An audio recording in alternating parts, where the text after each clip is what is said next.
What's your name and your badge number?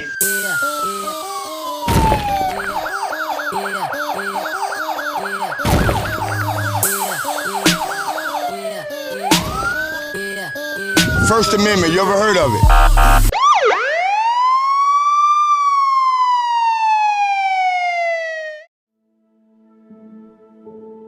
Each step along the way, not just the officer, but his manager that called me, the internal affairs department. Something's going on. I'm telling you, They all trashed everything and said everything was justified. He's defeated. I'm really hoping. I hadn't done anything wrong.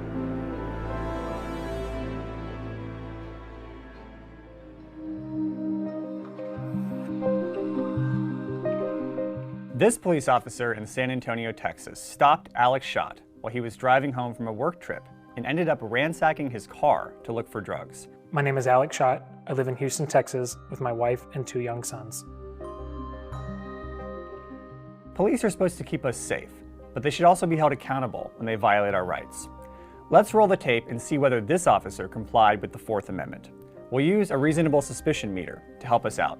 More on that later. Hey, how you doing, brother? Hey, my name is Joel. I'm with the Bexar County Sheriff's Office. The only reason I'm stopping you is when I was watching over there, you were drifting over that fog line pretty hard. I just want to make sure everything's okay. Police can't just stop and detain you to fish around for evidence that you might be doing something wrong. The Fourth Amendment requires that they have reasonable suspicion, objective evidence that you've committed a crime. Otherwise, they have to let you go. The only reason I'm stopping you is when I was watching over there, you were drifting over that fog line. Here, the officer said the only reason he stopped Alec was because he was drifting over the fog line. But this is a video from Alec's personal dash cam before he was stopped.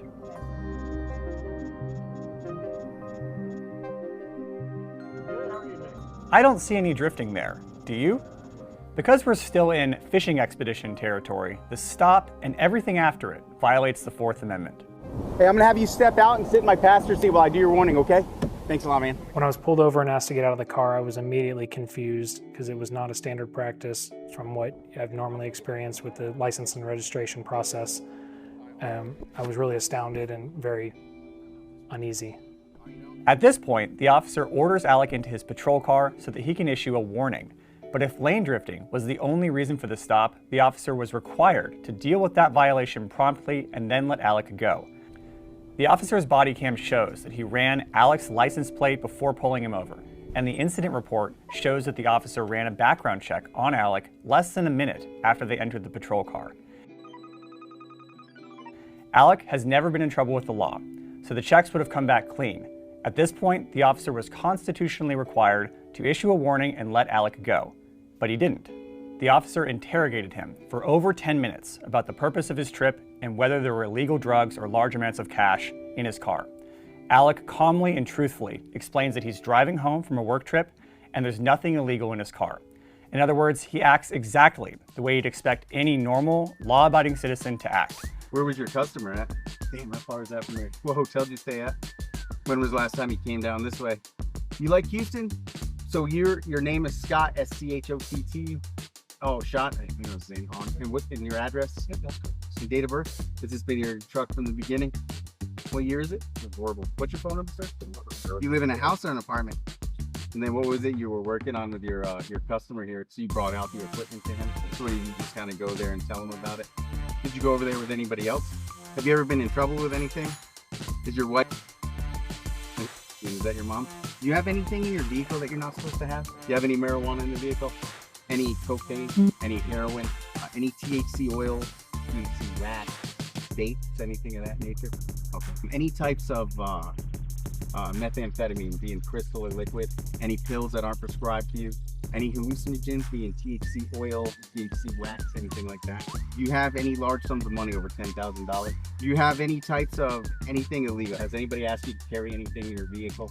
And are you the only person that's driven this vehicle for the last 48 hours? Okay. We're now over 10 minutes into the stop, and our meter is still frozen in fishing expedition territory. We're about to learn what's really going on. What I am is I'm on what's called a criminal interdiction unit. So I don't have to deal with all that crap. I don't give tickets, I give warnings. And the main reason is I sit on the side of the highway and I'm out here looking for, because it's bad out here. I'm out here looking for big human smuggling, drug smuggling, and all those things like that. So that's what I'm doing. Here the officer admits that the stop was never really about traffic. It was about finding big. That's a problem. When police decide in advance that you must be some kind of criminal, whether a drug dealer or anything else, the result is a conspiratorial mindset under which police can spin anything you do as suspicious. Acting nervous? Suspicious. Acting too calm? Also suspicious. Direct eye contact? No eye contact? Talking too much? Not talking enough? All suspicious. There really are no limits to what police will argue in an effort to get around the Constitution. Would you allow me to search your vehicle? Okay. When he asked to search my car, I told him no. I knew I'd done nothing wrong, and I shouldn't have to explain why I shouldn't be treated like a criminal. So what I'll do is we have a canine pretty close, so I'm gonna have a canine come out and do a walk around your vehicle. That way it'll go quicker. But just I have some reasons to believe that there might be something in your vehicle. I've been wrong before, but there's just some things I'm seeing that makes me want to go a little further in the investigation, okay? So that's what we're gonna do. I'll wait for a canine. The canine will walk around the outside of your vehicle. If it alerts to anything, then we'll do a search of the vehicle. Alec refuses consent to search his car, not because he's hiding anything, but because these sorts of searches can be extremely intrusive and even damage your property. We're now far beyond the bounds of a legal traffic stop, but the officer claims to have seen some things that make him want to keep going. So he doubles down. He calls a drug dog to the scene to see if that will give him an excuse to search Alec's car.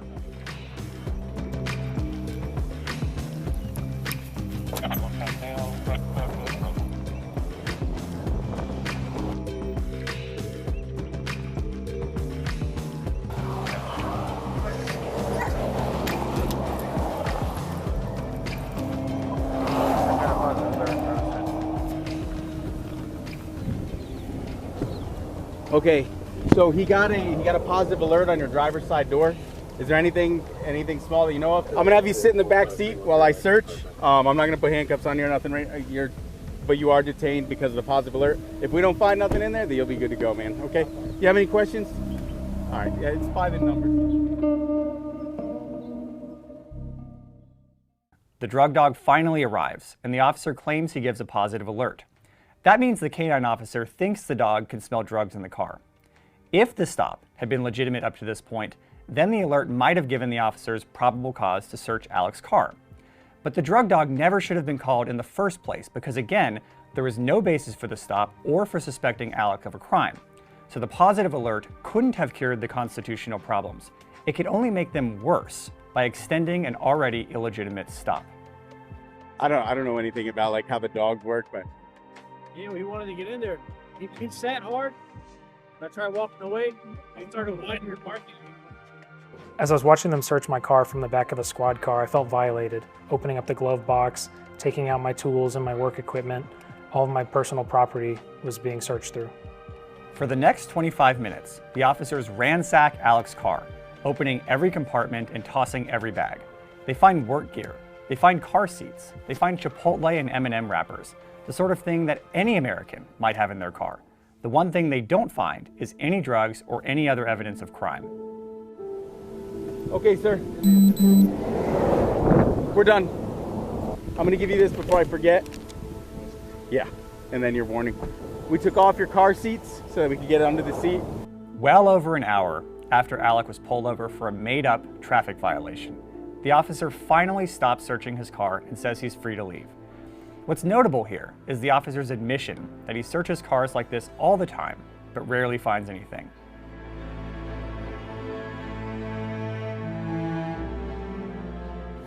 But like I said, I try not to be a jerk about things because 9 times out of 10, this is what happens. So That's outrageous, but hardly surprising.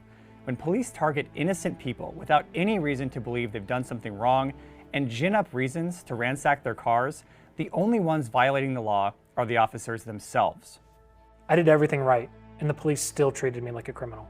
This case is about providing accountability back to the sheriff's department, not just for the stop, but the whole process afterwards. For months, even internal affairs and management who contacted me said everything was justified and that they had the right to search my vehicle. When IJ called me back and said they were moving forward with my case, it finally felt like my rights mattered. With IJ's help Alec is filing a lawsuit to hold the officer accountable for violating his rights. Because if we, the people, have to follow the law, our government must follow the Constitution.